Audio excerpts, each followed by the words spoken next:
All right, today the gospel scripture is Luke 8, 26 to 39. Now,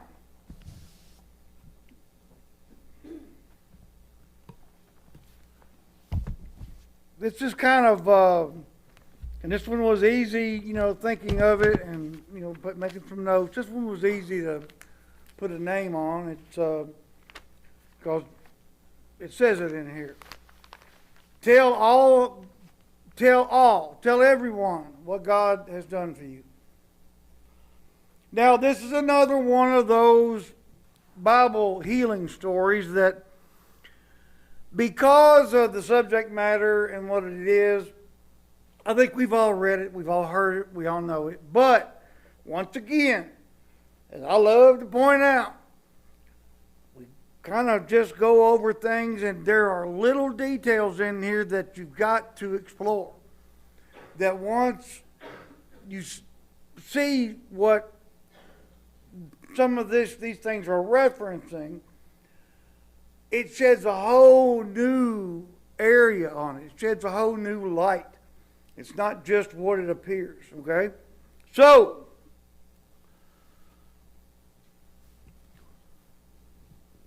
they sailed to the region of the Gerasenes, which is across the lake from Galilee. When Jesus stepped ashore, he was met by a demon-possessed man from the town. For a long time, this man had not worn clothes or lived in a house, but had lived in the tombs. When he saw Jesus, he cried out and fell at his feet, shouting at the top of his voice, "What do you want with me, Jesus, Son of the Most High God? I beg you, don't torture me."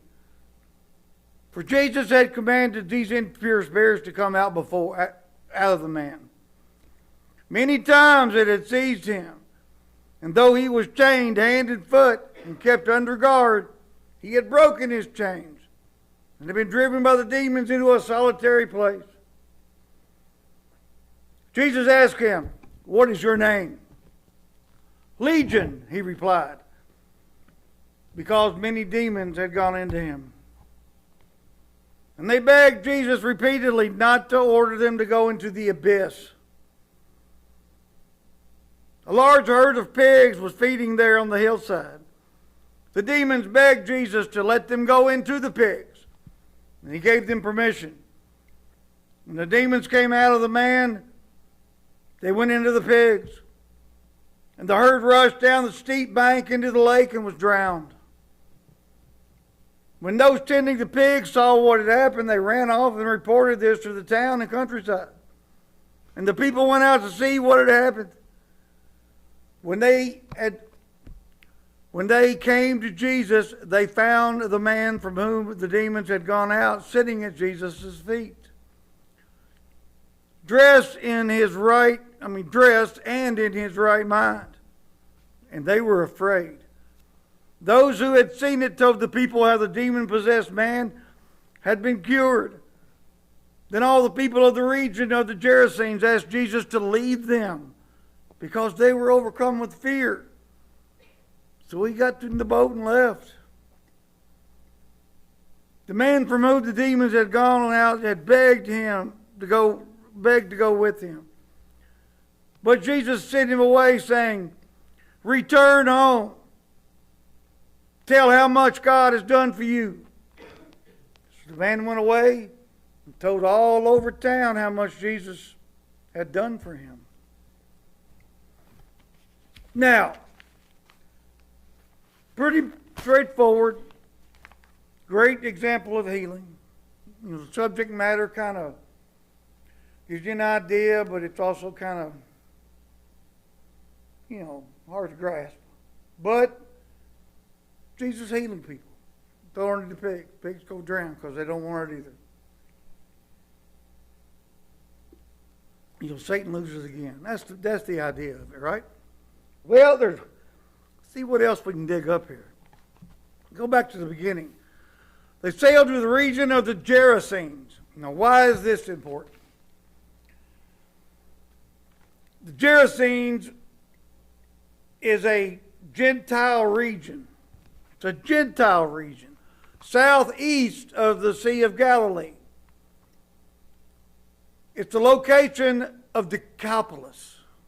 Decapolis, you probably heard of that still. It's also known as the 10 cities because it's a group of Greek cities and islands, so they're in Greece. They're out there on the islands, Sicily and Crete and all those other little ones. That's where they're at. Gentiles.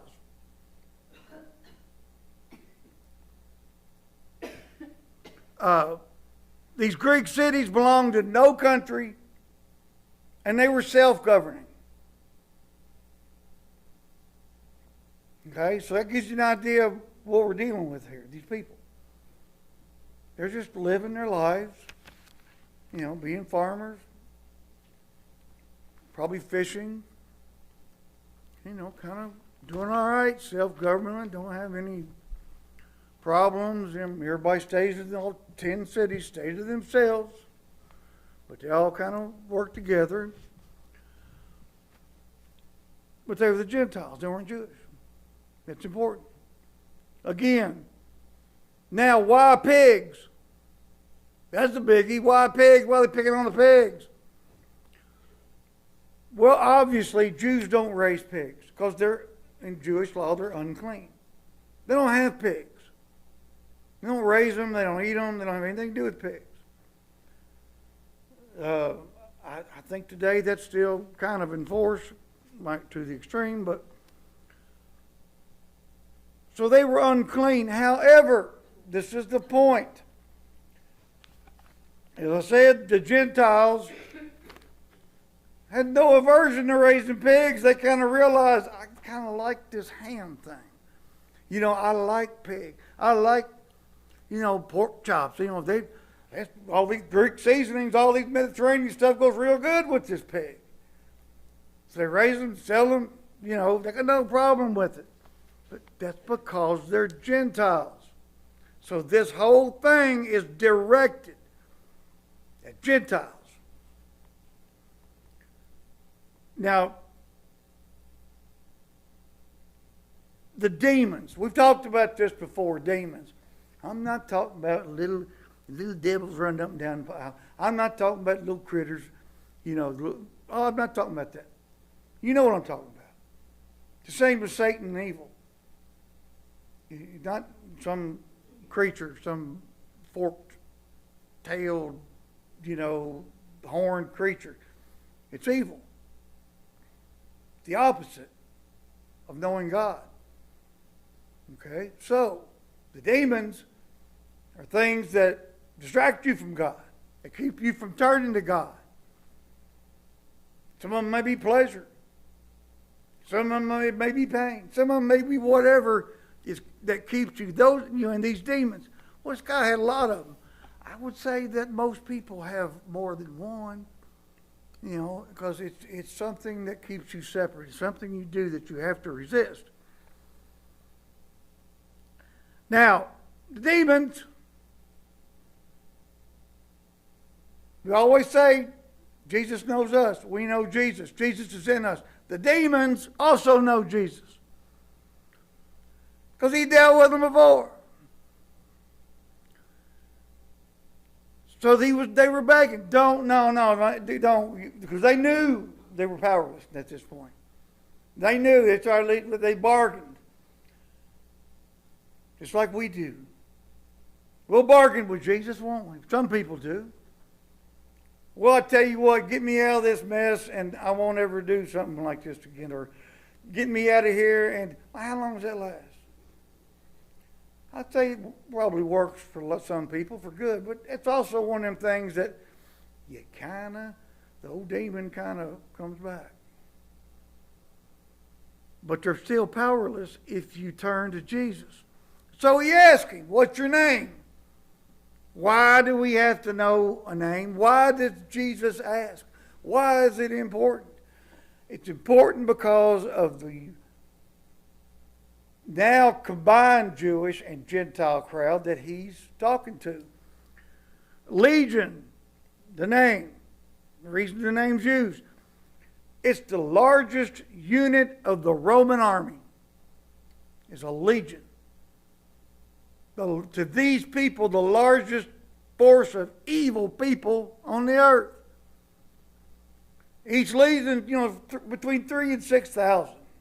I think we call it, a battalion now? Or a division? It was legion. Because there's a lot of it. There's a lot of things. There's a lot of demonic feelings. A lot of the demonic process. A lot of things that are gnawing on you, tugging on you. That if you turn to Jesus and believe in Jesus, those things are powerless. And the demons, just like Legion being the Roman army, that's Satan's army. And because we're not talking about little critters and little things running around in the dark, because we're talking about actual feelings and human interaction and interest, make no mistake, demon possession is real.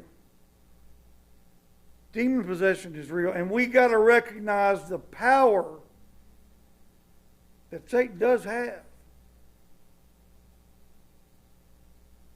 The power to influence, the power to do that. People that are addicted. People that are so hurting in their heads that they don't know where to go. People have things that just sometimes break. And it's not their fault. It's just the way it is. There's like everything from economic, financial, all kinds of factors here. But there's one resolution. And the demons know that. Because they recognize that they are powerless against those who have pledged their full allegiance to Jesus. Now, those people are the very ones that they really want to get. They really want to get. They really want to, and if you're not fully committed, I'm calling it a demon today. Well, we could call it our weakness. Our weakness. A lot of people have. I've told you before, years ago, my weakness was alcohol. I got really attached to pain meds playing football. And, I kind of justified it that this is necessary. I can't move without these. And then it becomes, I can't live without these. And, so that's a demon. Flat out, that's a demon. Resisting. Constantly wanting to argue with me about what I believe. That's a demon. I got that one. I can handle that one. But with Jesus, we can handle all of it. But you've got to resist.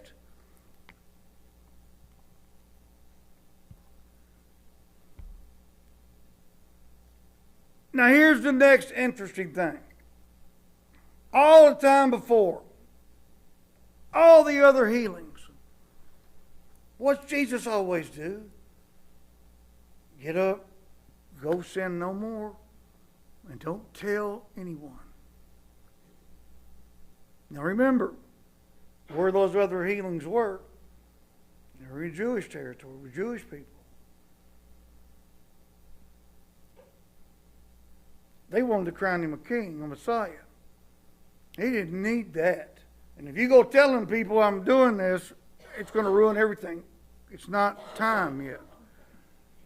Not time yet. So don't tell anybody. Now, of course, who could resist? They did. But they were told not to. This is a sudden reversal in this statement. Because now that he's in Gentile territory, he's talking to Gentiles. He can't use Jewish references or Jewish agricultural references like he always does. He's got to use theirs. Because they got to be able to, you got to relate. You got to know your audience. You got to know your people. So why the sudden reversal? Well, Number one, Jesus knew the man would be an effective witness to those who knew his previous condition and could attest to the miraculous healing themselves, because now they see him. Some of them saw it happen.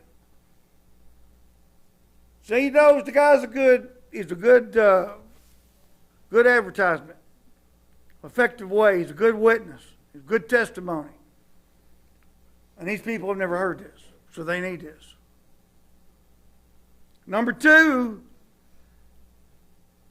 it was time for Jesus to expand the ministry.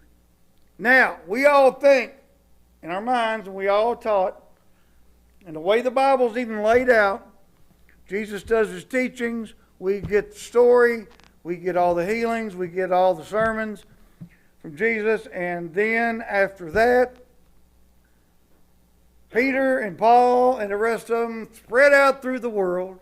Peter goes to these very Greek places and haul everything up through the Mediterranean. We all seen the map. We all know. We can trace all the epistles. Each one of these names is a town where a church was started.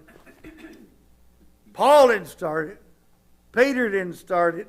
Jesus is starting the Gentile conversion himself for the first time. That's the importance here. This is directed toward Gentiles. This is directed toward us. This is directed for the rest of the world. This is the beginning. He was getting the Jewish house in order, even though that was going to cause him crucifixion, and he knew it. But now it's ready. Now we can go. Let's go here. Let's do this. Maybe he wasn't expecting this. Maybe he was like when the guy came up, he's like, well, it's like a doctor, just like poor old Dr. Mudd was executed because he set Wilkes' leg. The doctor's rule is you treat the patient in front of you. Jesus had to treat this patient. So now everybody's seen it. All these demons, they heard them, they seen them, and all these guys. All right, well, let's start now. Let's do it now. He was there for that reason. Well, here we go. It's a good opportunity to do this.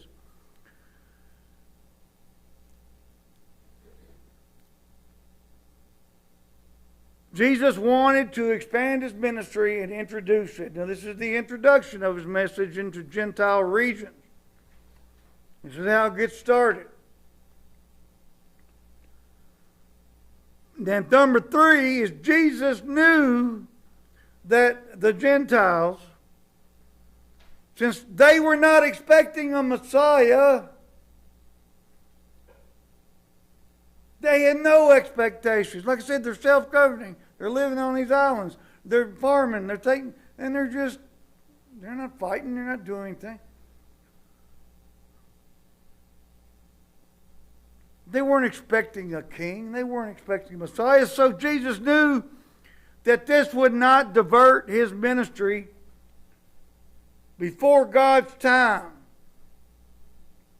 Before God's time. Which brings me to another point. Why didn't he just destroy them? And the other ones? Why didn't he just destroy the demons the first time? Why did he let them go into pigs? Why did he just throw them into the abyss and destroy them right then and there? Because it's not time. It's not God's time yet.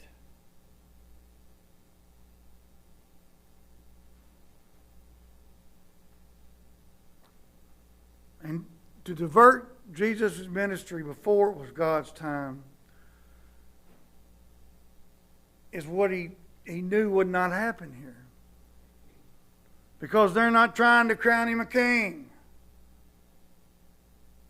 They're listening. That's all what happened. They're listening.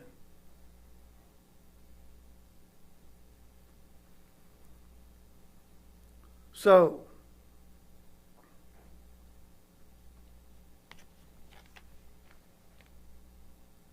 why do we hesitate sometimes And I know there's a lot of part of embarrassment. It takes a little bit of, a lot of people are a lot quieter than I am. So, not everybody can just start blurting out things. And a lot of people aren't comfortable doing that. But you've got to tell the story. You've got to tell what God has done for you. And you be aware, you be ready for it, just like Jesus. He wasn't sure of this. He just knew what his mission was to do this.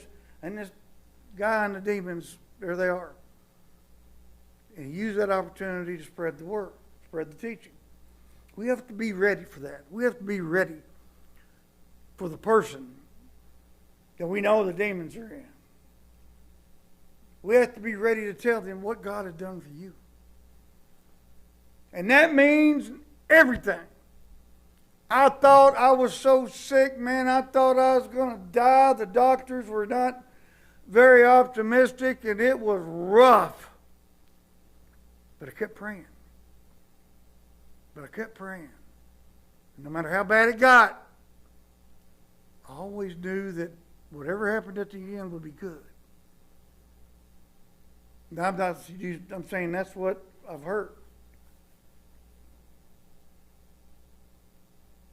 You've got to be willing to say that. You've got to be willing to say to people, you may be ostracized.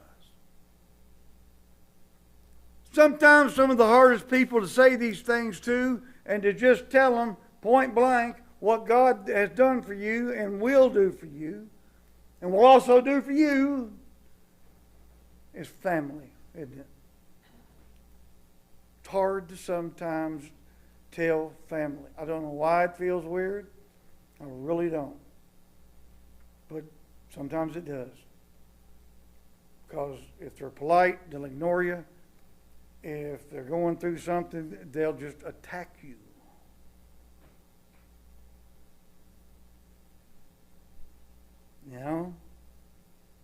We've got to get the people back. We've got to tell them what God does.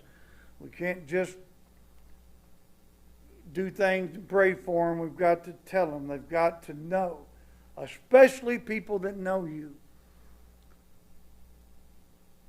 I use this phrase lovingly, but my heathen buddies, they've seen what God has done for me.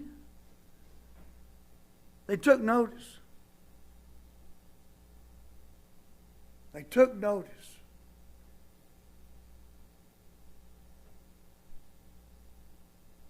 It took guts on their part, took guts on my part. But God took it. God did it. Because they knew. They could see. The people that knew, just like Jesus knew he'd be a good witness because the people that knew what his problem was before now see the healed subject. People that knew me before, I mean, I wasn't terrible, but then again, I wasn't terrible's a borderline word in this. But they see what's happened now, and they see the changes, and they see, and some that knew me back when I was still a good kid, see that I'm back. It may sound weird, but one of the best things that my ex-wife ever said to me was, well, you're kind of, I told her, I said, look, I'm like me again. I'm like I was.